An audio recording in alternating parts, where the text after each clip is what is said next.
Savannah Rhodes was 42 years old. She had warm brown eyes that had learned to hide a deep pain and a figure that didn't fit the cruel, narrow standards of the East Coast elite her family name had thrust her into. As a black woman from an old money family, she was a striking presence, not for her wealth, but for her quiet elegance and the way she looked at people as if everyone had a story worth hearing. Yet, behind her back, the same people who praised her charitable donations called her the fat heiress. Her husband, Marcus Sterling, was one of them. That morning, the Greenwich, Connecticut mansion smelled of fresh jasmine and gourmet coffee. It was Marcus's birthday. The private chef had prepared a special brunch, and Savannah had personally ordered fresh flowers to adorn the living room. She had carefully chosen a high-end Rolex watch she knew he craved, not for the time it told, but for the designer name that would sparkle on his wrist in campaign photos. Marcus, 7 years her junior, was an aspiring politician, charismatic in public and cold in private. His gaze was that of a hunter, always calculating his next move. They had been married for a decade. No children, no scandals, no love. Sometimes Savannah wondered if the love had ever been real, or if she had simply imagined it, like dreaming of a beachfront house that never gets built. At 10:16 in the morning, she came down the grand staircase holding an envelope. It was a certificate for a $100,000 donation in Marcus's name to a National Children's Foundation. She thought it would make him smile. He loved looking generous. Even more, he loved seeing his image strengthened on social media. The dining room was empty, but she heard voices in the adjacent parlor. She paused, out of sheer habit, and stood motionless behind the slightly ajar door. And then she heard it. "That fat cow disgusts me, Mom," Marcus said, laughing. "I only care about her money. What did you think? That I actually enjoyed sleeping with her?" Savannah stopped breathing. Evelyn Sterling, her mother-in-law, showed no surprise. Her voice responded as if confirming something obvious. "At least pretend, Marcus. Do it until you inherit everything that's hers. After that, you know what you have to do. That woman's days in your life are numbered. Do you want to be tied to a body that looks like an inflated bag, a piñata stuffed with regrets?" They laughed with the lightness of people who feel no shame about their cruelty. Savannah swallowed hard. The envelope slipped from her hand without a sound. Her face didn't change, but her legs trembled slightly, as if the world had suddenly sped up. She held firm. She slowly backed away, climbing the stairs without her heels making a sound, and quietly closed the door to her bedroom as if nothing had happened. She didn't cry. She didn't scream. She didn't confront them. That night, they ate dinner together. Savannah offered a cheerful smile and gave him his gift. Marcus thanked her with a dry kiss on the cheek and feigned enthusiasm. Evelyn commented that the wine was excellent and suggested Savannah should try a friend's diet. Everyone laughed, except Savannah. She simply watched them both with a serenity that was less about calm and more about planning. Past midnight, Marcus was sound asleep in the main suite, while Savannah walked barefoot through the house. She looked at every corner. The artwork she had chosen, the furniture she had imported from Italy, the grand piano she never learned to play. Every object was a silent witness to a life that had never truly been hers. It was a museum built to fit a mold that had been suffocating her for years.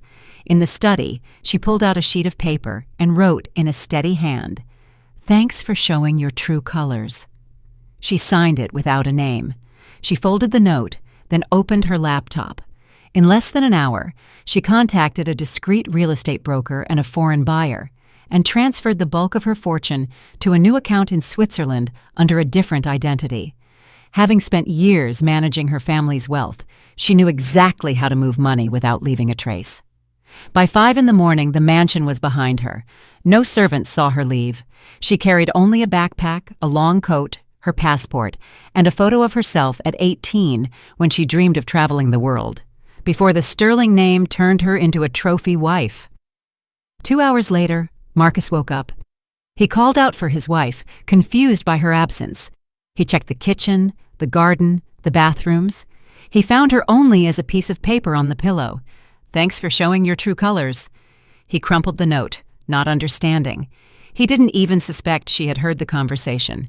He figured it was a tantrum, a stupid impulse, emotional nonsense. He called her cell phone. It was off. He sent texts. No reply. He called his mother. "Where is Savannah? Why are you asking me?" "She left. She just left a note. Thanks for showing your true colors." What the hell does that mean? Evelyn felt a shiver run through her for the first time. That same day, Marcus discovered the house had been sold. The buyer had wired the money directly to the Swiss account. He had no access. Legally, everything belonged to Savannah, even his suits. What Marcus didn't know was that the media was about to explode. The bank involved in the transfer had inadvertently leaked a statement to a finance reporter who had been investigating Marcus for corruption. It was only a matter of days before the scandal hit national television. Savannah, meanwhile, was sitting on a city bus heading to the South Shore neighborhood of Chicago, a place where nobody would recognize her. She looked out the window, her eyes calm and her mouth set in a straight line. She carried her old photo in the inside pocket of her coat like an amulet. And for the first time in years, she breathed without effort. She had no fixed plan or destination, only one purpose: to start over from a place where she was worth nothing, to discover how much she was truly worth. On the evening news, the anchor announced, "The wife of rising political figure Marcus Sterling has disappeared. There are rumors she sold their mansion and emptied her accounts. Some say kidnapping, others say it's a marital scandal." Nobody knew for sure, but she did. She knew the real kidnapping had been her entire life. She knew that contempt disguised as marriage would no longer have a place in her existence.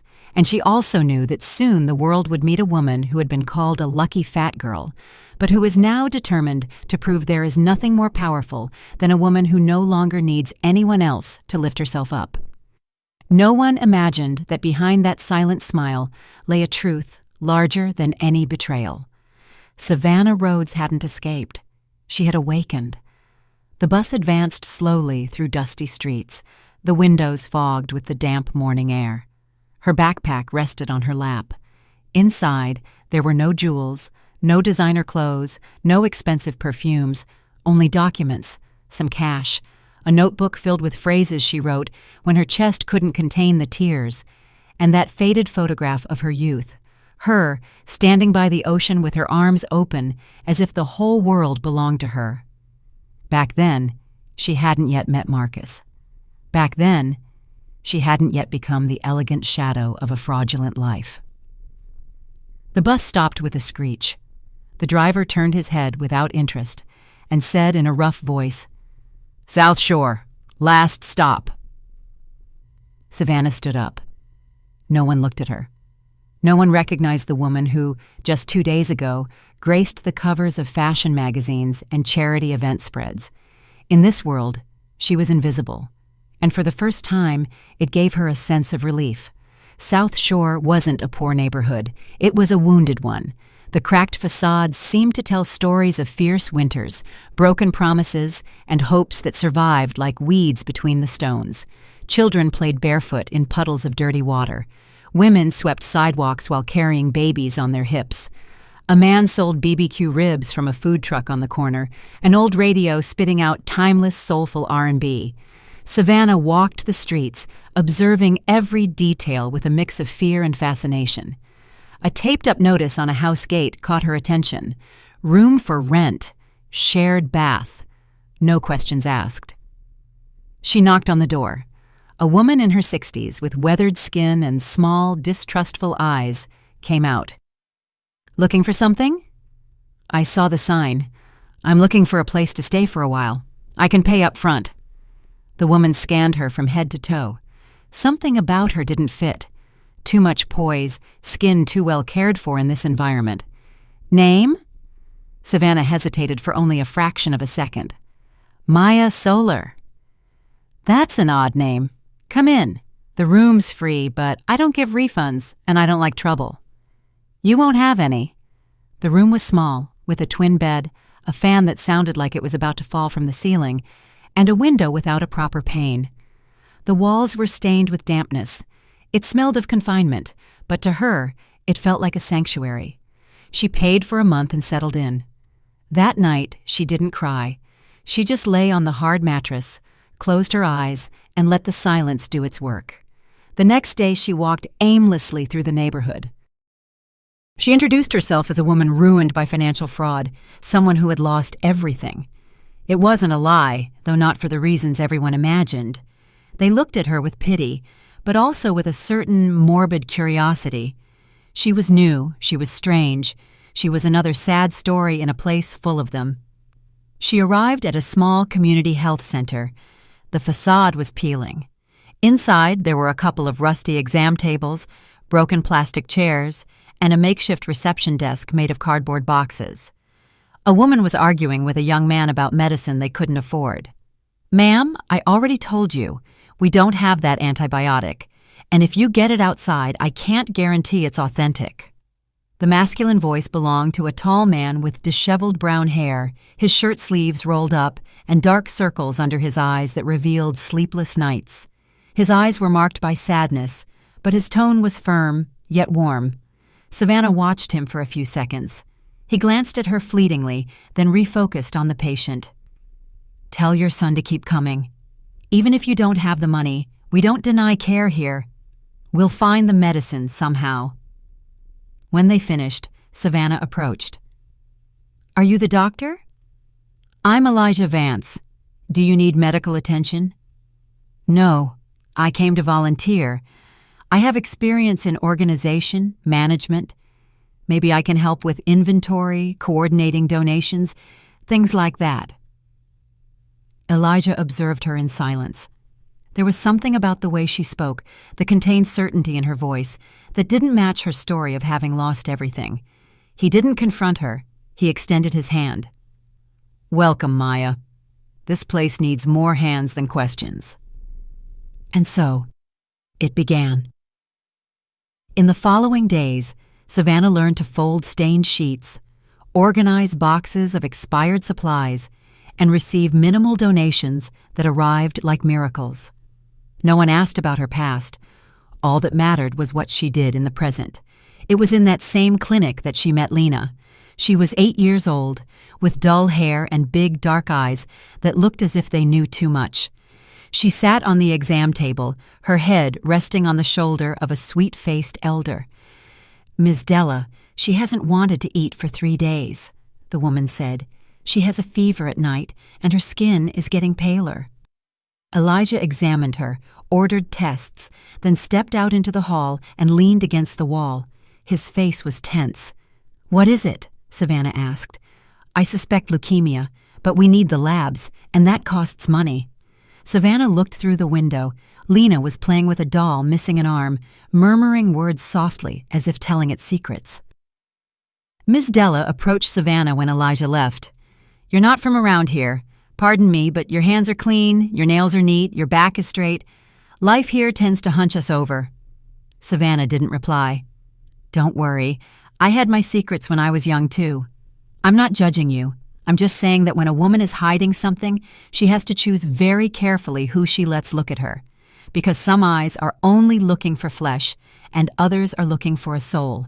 Elijah is the second kind." Savannah nodded, a lump in her throat. 2 weeks passed.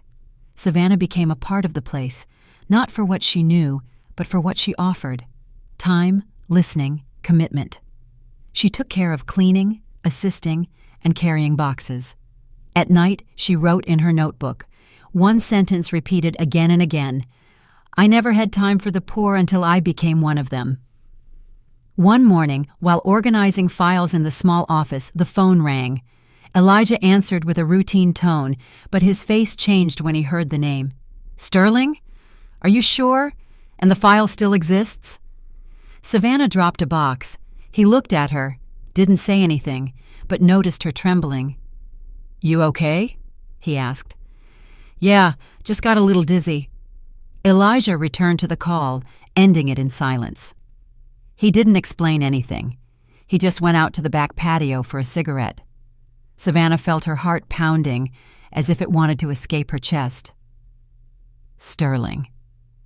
That name was a gunshot in her memory, the echo of everything she wanted to bury. Later, she saw him sitting alone. She approached. "Can I ask what that call was about?" Elijah hesitated. "It's about a patient from the past. A case I thought was closed. They mentioned a name, one I haven't heard in years. Sterling." Savannah felt a chill. "Do you know him?" She lied, as she had so many times to survive. Elijah didn't insist, but his eyes looked at her like someone starting to put the pieces of a puzzle together. Savannah didn't sleep that night. She sat on her mattress, the backpack open, the photograph in her hand, and the notebook full of phrases that weighed heavier and heavier. She was no longer Savannah, but Maya Solar was also beginning to crack. In this game of names, lies, and hidden truths, she didn't know how much longer she could sustain the new life she was just beginning to build. There are wounds that scar, and then there are others that won't let you breathe. And the Sterling name was one of the latter. The question wasn't if Marcus would find her. The question was whether, when he did, she would be strong enough to face him, or if she would fall back into the invisible prison she had fought so hard to escape. Savannah looked at herself in the cracked mirror of the shared bathroom as she washed her face. The water was murky and cold, and the dirty tiles reflected an image of herself she didn't fully recognize yet. Maya Solar. That name had become a kind of armor. She wore it with increasing ease, though a part of her still trembled inside. Weeks passed slowly, but something within her began to change. The humble routine, the real human connection, the absence of appearances, it all started to mold her heart, the way fire molds metal. She no longer thought constantly about Marcus. She no longer replayed that hateful phrase like a dagger embedded in her memory. Now she thought more about other things. Lena's laughter, the weariness in Elijah's eyes, Ms. Della's intuitive gaze, and an idea that began to strongly germinate. To build something new from the ruins, not for herself, but for other women who had also been used, manipulated, and silenced. Lena had become her center of gravity. The girl clung to her with absolute trust, as if she had been waiting for her all her life. They played with rag dolls, invented absurd stories, and shared silences that said more than 1,000 words. Savannah didn't need to be a biological mother to feel that bond. Deep down, she knew this was the love life had denied her 3 times. "Have you felt invisible too?" Lena asked her one morning as they drew on the floor with colored chalk. "Yes, many times," Savannah replied without thinking too much. "Then we're the same," the girl said. "Because when people are scared, they look away, and then you don't exist anymore." Savannah felt a lump in her throat. She wondered how many times she herself had looked away, confined to her bubble of luxury and appearances, how many times she had pretended not to see the misery from her armored car. That guilt was a silent, constant companion. One hot afternoon, the neighborhood filled with music. A community fair was organized to raise funds. Elijah proposed it as an excuse for everyone to distract themselves, but it was Savannah who took charge. She convinced the neighborhood women to make sweets, crafts, knitted clothes. She coordinated the spaces, the times, the permits. In just a few days, she became a central figure. "I don't know who you were before, Maya," Ms. Della told her while they kneaded bread together. "But who you are now is good for this place." Savannah smiled. She had stopped correcting people when they called her by her new name. It was more than a disguise. It was a version of herself she wanted to be real. In the midst of this small rebirth, an unexpected memory surfaced. Elijah was talking to a nurse about an old file. They mentioned something that turned Savannah's stomach: Evelyn Sterling. "She was my private patient," Elijah commented, unaware Savannah was listening behind a curtain. "I was fired years ago when I refused to cover up illegal prescriptions they were giving to addicted patients. Her son, that politician Marcus, threatened to destroy my career if I spoke up." Savannah felt a pang. Her story and Elijah's had been connected long before they met. The same last name, the same corruption. The circle was closing without them knowing it, or perhaps fate was crueler than she imagined. That night, as the fair ended, Savannah climbed onto the roof of the building where she lived. She looked at the starry sky, and for the first time since she had fled, she allowed the tears to flow. It wasn't sadness, it was a bitter mix of gratitude and pain. She was alive, she was free, but there were still shadows she couldn't erase. Miles away, Marcus Sterling threw his glass of scotch against his office wall. The crystal shattered without anyone daring to look up. His political campaign was collapsing. Some donors were abandoning him. The media was beginning to suspect. Reporters were on the trail of the suspicious sale of the mansion. Savannah's disappearance had become a full-blown scandal. "Find her," he ordered the private investigator he had hired. "I don't care how. I need her back before this sinks me." The man, an ex-military type with a tired dog face, nodded emotionlessly. He already had some leads: bank movements, phone connections, blurry security camera images. It was only a matter of time. Meanwhile, Savannah visited an old abandoned warehouse on the outskirts of the neighborhood. No one watched her. No one suspected she had secretly bought the place using a new identity. Her plan was clear: transform it into a foundation for women who were victims of abuse, a real shelter with counselors, food, housing, and legal aid, a place where others like her could start over without having to lie about their names. She wrote everything down in a thick-leaved notebook: needs, suppliers, funding ideas. Elijah helped her without asking too many questions. He no longer looked at her with suspicion, but with something closer to admiration, although an unmistakable melancholy still beat in his eyes. "I lost my wife to misdiagnosed pneumonia," he confessed to her one night. "Private care killed her. Expensive hospitals make mistakes too. They just cover them up better." Savannah listened without speaking. She knew that, in a way, he too had been broken by a rotten system. At the fair, Lena was selling handmade string bracelets. Her smile was brighter than any street lamp. She ran between the stalls with energy. Ms. Della watched her with tired but happy eyes. Everything seemed to be flowing until the unexpected happened. Lena suddenly collapsed. Her body trembled briefly before going still. A pool of blood emerged from her nose. The silence was immediate. Elijah ran to her, lifted her in his arms, and shouted orders. Savannah followed, barely feeling her legs. At the clinic, they connected an IV, took samples, and applied oxygen. The diagnosis arrived with the force of a bucket of ice water. "The leukemia has progressed," Elijah said, his voice broken. "And we don't have what we need to treat her here." Savannah clenched her fists. There was no way she would stand by. Not now. Not with this girl who had given her back her soul. That night, while Lena slept with a fever, Savannah opened her backpack and checked her last reserve, a single piece of jewelry she had hidden with extreme care, the only one she hadn't sold or left behind. It was her grandmother's ring, with a sapphire that was worth more than the entire neighborhood. She clasped it in her fist and walked to the city. The next morning she returned with a sealed envelope and a check sufficient to begin the treatment. No one asked how she got it. No one had the right. But Elijah looked at her with new eyes. They weren't eyes of suspicion. They were eyes of certainty. "You didn't come here to hide," he told her. "You came here to rebuild yourself. And you know what? You're doing it, even if you're still breathing through lies." Savannah looked down.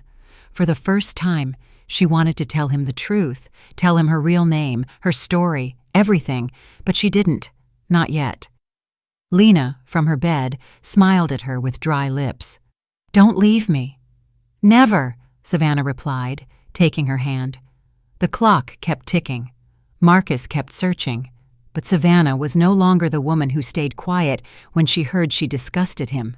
Now she was a woman who fought, even if fear still breathed behind every smile, because lies, when sustained for too long, begin to take on a life of their own, and hers were breathing.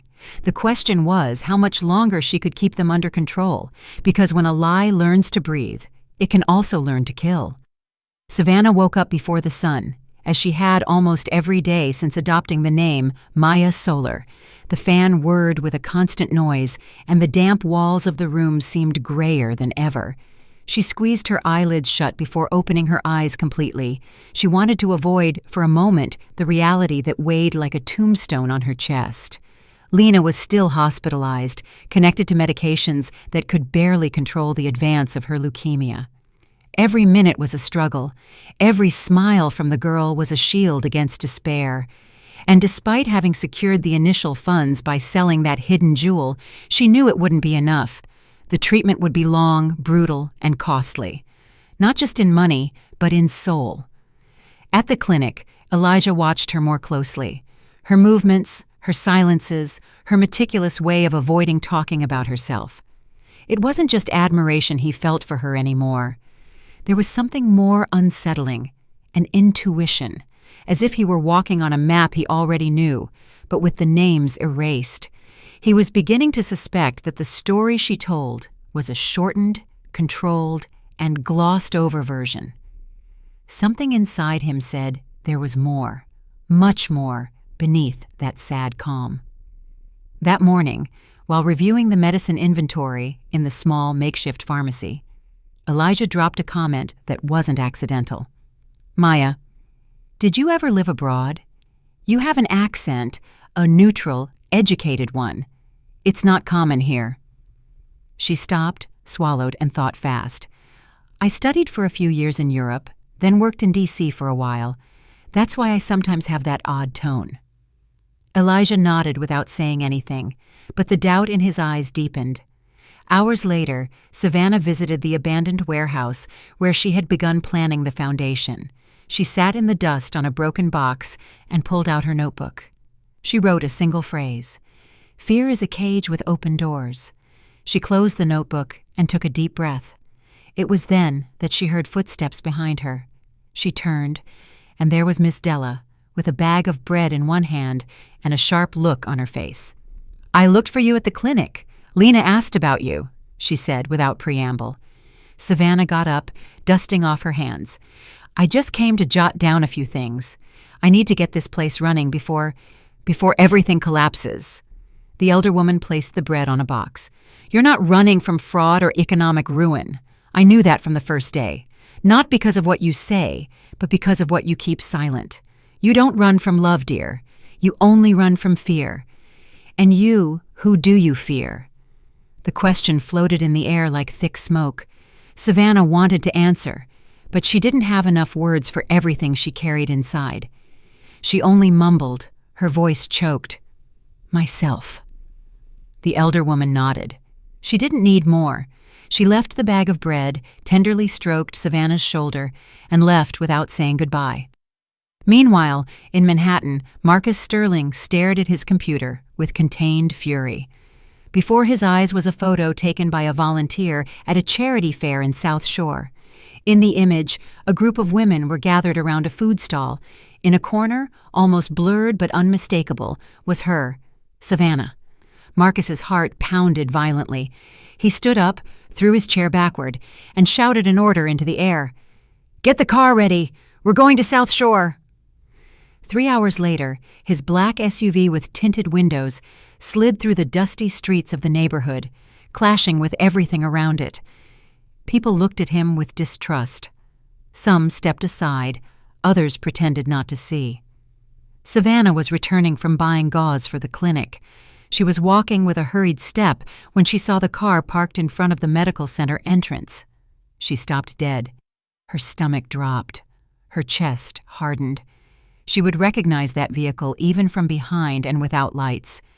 She didn't think. She didn't analyze.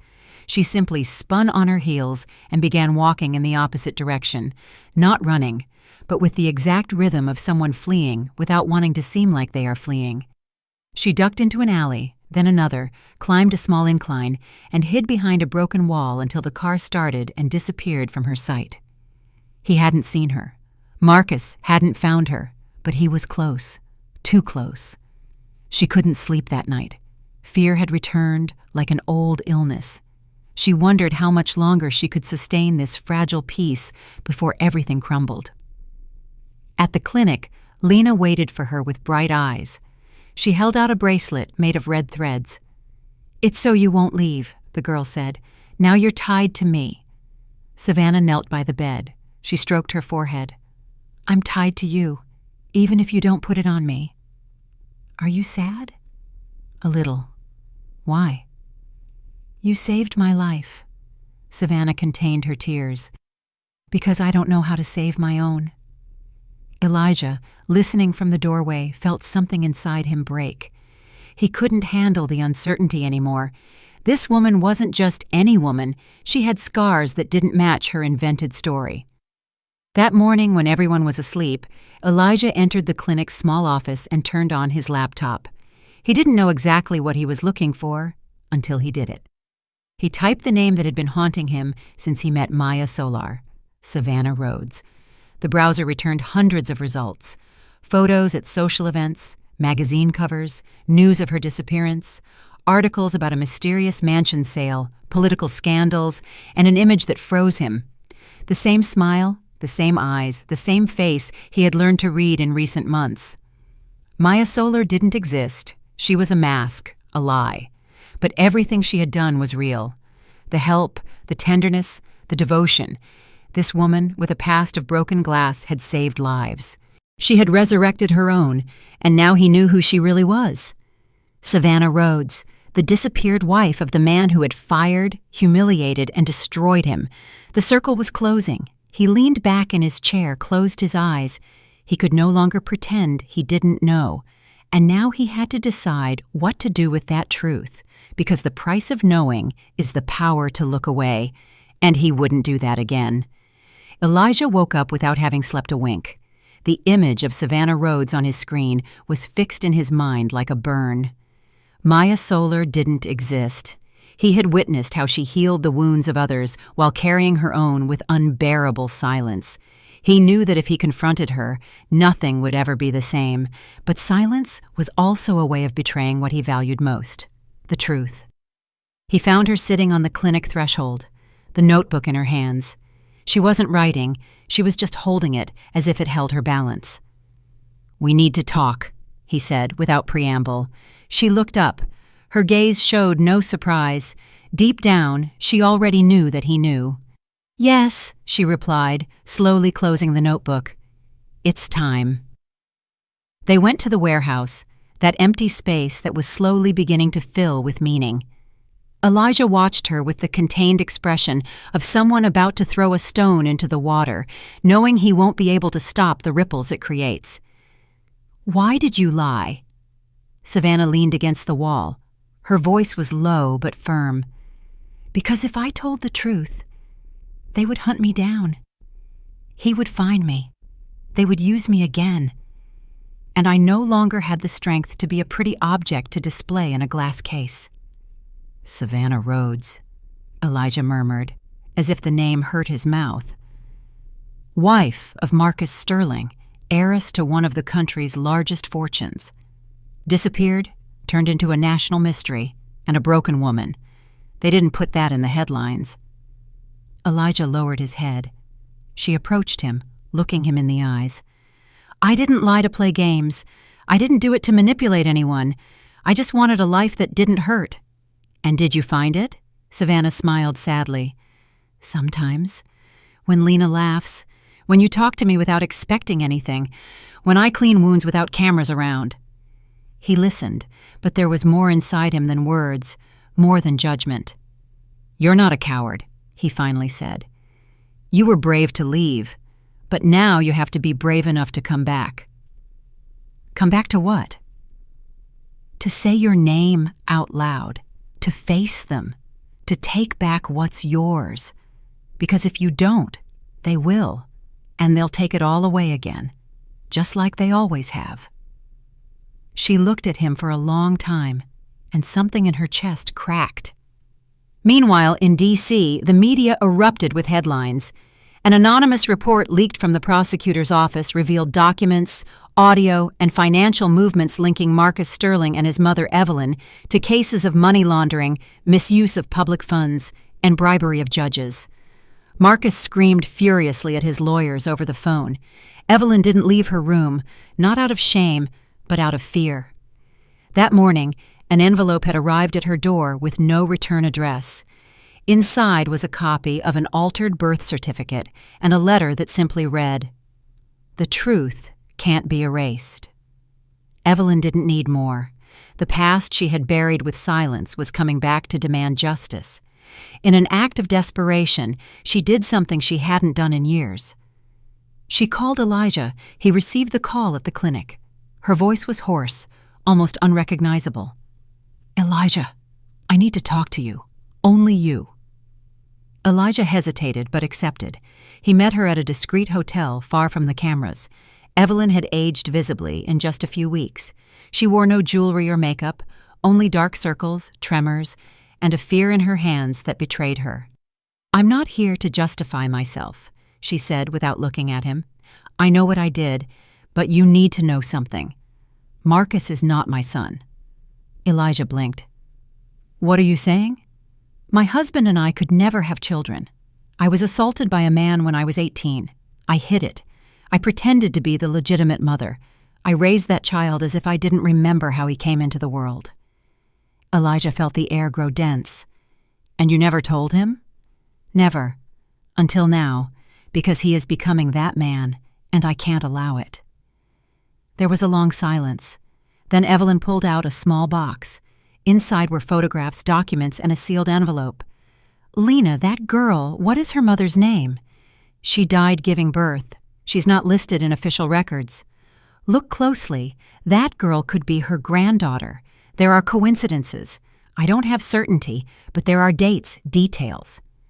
The son of the man who assaulted her could now have a daughter, and that daughter was with them.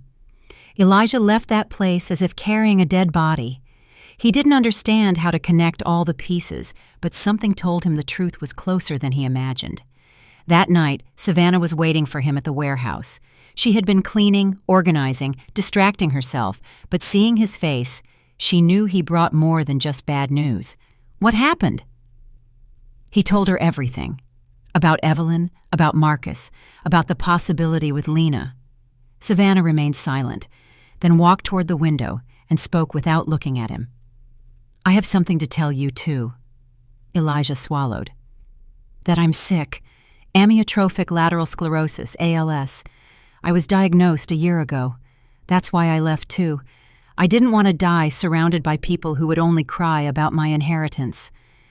Elijah didn't know what to say. "I have a few years left, maybe months if I'm lucky, but I want that time to mean something."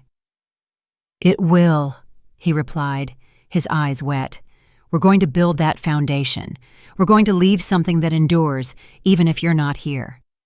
She hugged him for the first time without fear, as if touching him could anchor her body to this earth that would soon begin to fail her. Upon returning to her room, Savannah found an envelope with her name written in cursive. She opened it. It was a letter.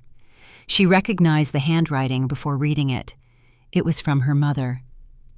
"Savannah, if you're reading this, it means I'm gone.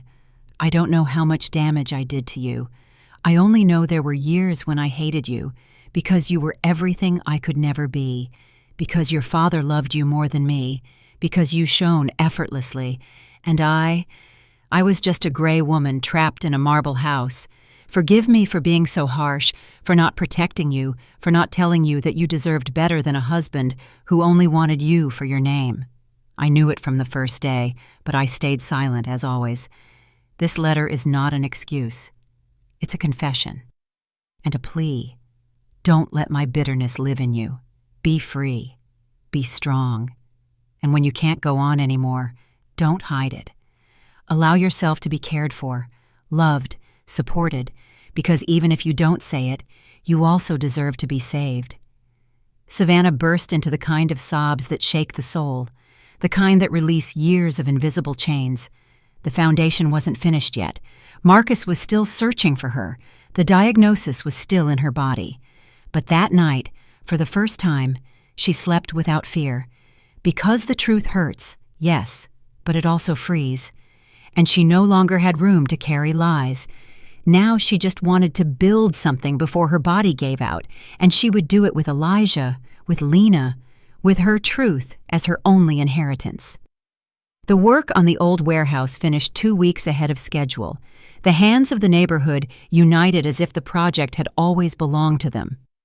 Men who could barely read mixed cement with a surgeon's precision. Women who carried years of pain-painted walls as if they were washing wounds. Every brick, every tile held a story. Stories that until then no one had wanted to hear. The Maya Solar Foundation opened its doors in a ceremony without press, without cameras, without empty speeches. Only those who mattered were there. Lena, her hair already thin from chemotherapy, carried the scissors to cut the ribbon. Elijah, his eyes misted, held Savannah's hand as she took a deep breath, as if each inhalation was an act of resistance against death. Savannah had completed the legal paperwork weeks earlier. All her remaining assets, accounts, investments, and shares had been transferred to the foundation's name. Not a single jewel, not one property, remained under her own name. Everything that was once a symbol of oppression would now be a tool of salvation. Savannah walked slowly through the new building's corridors. The white walls, the murals painted by the neighborhood children, the empty consultation rooms waiting for patients, it all moved her deeply. This place wasn't just a structure. It was her legacy, her redemption. Days later, in the shadow of a hallway corner, Evelyn appeared. No one had seen her arrive. She was dressed simply, without makeup or rings. Her eyes were swollen, and her body was stooped, as if she had been dragging a guilt for years that was finally too heavy. Lena was asleep when Evelyn entered her room. She sat by the bed and clumsily stroked the girl's hand. She murmured words that seemed directed more at herself than at the girl. Then she left silently, but Savannah was waiting for her outside. "I knew you would come," she said. Evelyn looked down. "I didn't come to justify myself. I came to ask for your forgiveness. Not for Marcus. He chose his path already. I came to ask forgiveness for myself, for being an accomplice, for staying silent." Savannah didn't speak for several seconds. "And you expect me to forgive you?" "No, just to listen to me." "Then speak." "I watched you fade away for years. You became something so perfect, it was impossible to see you. You were invisible, Savannah. Invisible, just as I was for my whole life. I was used, manipulated, forced to keep quiet too. And you were my mirror. That's why I hated you, because you reminded me of everything I didn't dare to do." Savannah stepped closer, not to hug her, but just to look her straight in the eye. "I hear you, but I don't forgive you for what you did to me. I forgive you for what you did to yourself." Evelyn released the tears she had held back for decades. On television, Marcus was news, no longer as a politician, but as a suspect. His image appeared among headlines of corruption, money laundering, and ties to influence peddling networks. He had been expelled from his party. His face no longer sold smiles. It sold scandal. And then, as a last resort, he appeared in front of the foundation. Savannah watched him from the second floor. She felt neither fear nor rage. She felt something colder, a sad compassion, like someone observing a person who is already lost. He waited for her in the courtyard. He held a briefcase and looked older than the years that had passed. "I didn't come to fight," he said as soon as he saw her. "I came to make a deal." "There are no deals with you," she replied calmly. "I have proof, documents. I could sink you with a public lie. I could say you stole, that you faked your disappearance to take everything." "I already did. I took everything, but not the material things. I took back the dignity you lost years ago." She stepped closer, looking him in the eyes. "Do you really think this place is worth less than everything you had?" "No, I think this place is the only thing that is worth anything, because you can keep all the material things. What you will never have is peace." Marcus took a step back. The truth hit him harder than any threat. And tell your mother that I listened to her, and the girl doesn't need to know who her grandfather was. She already has enough love. She doesn't need yours." Before he could reply, Savannah reached into her purse and handed him an envelope. "If this is the last thing you will ever have from me." Marcus walked away without opening it. Later, in his empty apartment, he read it. "Power without love is hollow. Money without soul is death. You killed me many times when I was alive, but I resurrected, and you are still buried in your own ego. We are no longer enemies. We are nothing. Learn to be alone. Maybe then you'll start to find yourself." Elijah and Savannah shared a night together. It wasn't a night of passion, it was a night of truth. They slept in the same bed, listening to each other breathe, like two castaways clinging to each other in the middle of the ocean. "Are you scared?" he asked. "I have peace, which isn't the same as the absence of fear, but it's enough. I love you." She didn't respond with words. She took his hand and placed it on her chest. The next morning, Elijah went to get coffee. When he returned, he found her asleep, smiling, but she wasn't breathing. He walked over, touched her, and knew she was gone. He didn't scream or cry instantly. He just sat beside her and held her hand until the sun fully rose. On the table were envelopes with handwritten names, one for Elijah, one for Lena, one for Ms. Della, one for Evelyn. Elijah's note read, "Don't cry for what wasn't. Be thankful for what was. I leave the life I wanted for myself in your hands. Never let anyone doubt your light, because you made me shine even in the darkness." Lena's note read, "You taught me that a smile can heal more than medicine. Promise me you will write your story, because the world needs to know a little girl who defeated fear." The Maya Solar Foundation continued to stand. It grew, it healed, it embraced. And on one of its main walls, a mural with Savannah's smiling face reminded everyone that some women, though they may die, never truly leave.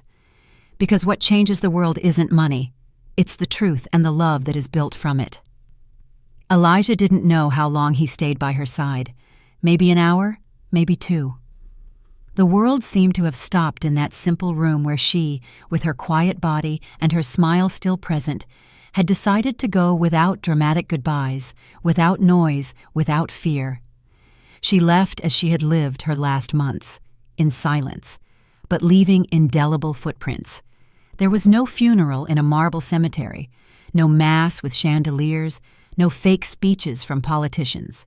Her body was cremated, as she requested, and her ashes were scattered in the garden of the Maya Solar Foundation, right where they planted a young almond tree that Lena promised to water every morning. The news of her death spread quickly through the neighborhood. Women wept at the gate, children fell silent, and Lena went days without speaking. Elijah walked on autopilot, but he didn't stop. Things had to continue, and he promised himself he wouldn't let her story be buried in that white room. It was Lena who discovered something more weeks later. In one of Savannah's desk drawers, she found a carefully bound manuscript, in the same clear, firm handwriting she used for notes at the clinic. The handwritten title read, "My husband said I disgusted him." The prologue began, "This is not the story of a woman abandoned, but of a woman who learned to abandon herself to please the world, and one day woke up."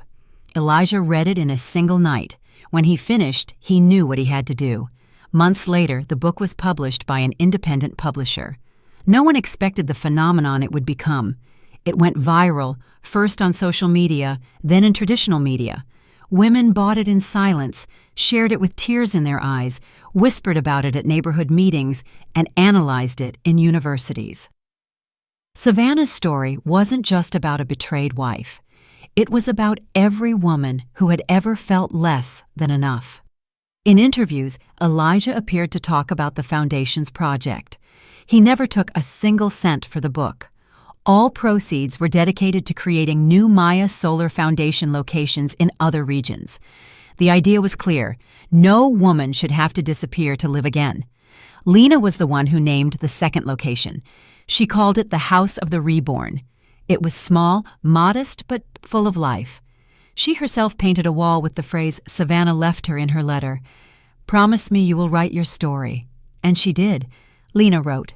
She published a children's book inspired by her experiences, where a little girl defeated the monster of gray days with a smile and a red bracelet. She was invited to book fairs. She gave interviews. She always spoke of Savannah as if she were still alive, and for her, she was. Elijah continued as the foundation's medical director. There were days when the weight of her absence fell upon him like a stone, but all he had to do was step into the garden and see the women laughing, the children running, the volunteers arriving with enthusiasm, to know that Savannah had won, that her love had not died, that her legacy was not ash, but a root. He wore a locket around his neck. Inside, a lock of hair she had given him before she died, along with a note. "When you doubt yourself, touch this. Here is the part of me that will never leave." He never opened it in public, only on solitary nights when the silence hurt. Evelyn also changed. No one believed it at first, not even her, but she did. She began visiting homes for vulnerable women. She became an anonymous volunteer at a center for abuse victims, and most unexpectedly, she donated all her properties, shares, and accounts to the Maya Solar Foundation. She disappeared from the public eye. No one ever heard from her again. Some say she went to a convent, others that she moved to another country. The truth is that her name ceased to be synonymous with power and became a silent shadow that no longer sought to control anything. Marcus, for his part, sank. He lost everything: fortune, reputation, allies. He tried to publish a memoir to clear his name, but no one bought it. He faded into oblivion, as men who built empires only on lies do. Elijah once saw him at a city cafe alone, disheveled, with a lost look. He didn't approach. He didn't say anything. He just thought of what Savannah had written in that last letter. "We are no longer enemies. We are nothing." A year after her death, the foundation organized a special ceremony in her name. People came from different places. Women who had read her book, who had escaped violent homes, who had been rescued from trafficking, who had healed in silence thanks to her story. They spoke out loud, without shame, without fear. At the end of the event, a woman took the microphone and said, "I was invisible until I read her story. Savannah didn't die. She woke up in me and in many others." Elijah closed his eyes and smiled. As he left, Lena took his hand. "Do you think she sees us from up there?" "I have no doubt. She is in you, in me, in all of us. I dream about her sometimes. What does she say?" "To keep writing, that words heal too." And Lena wrote a lot.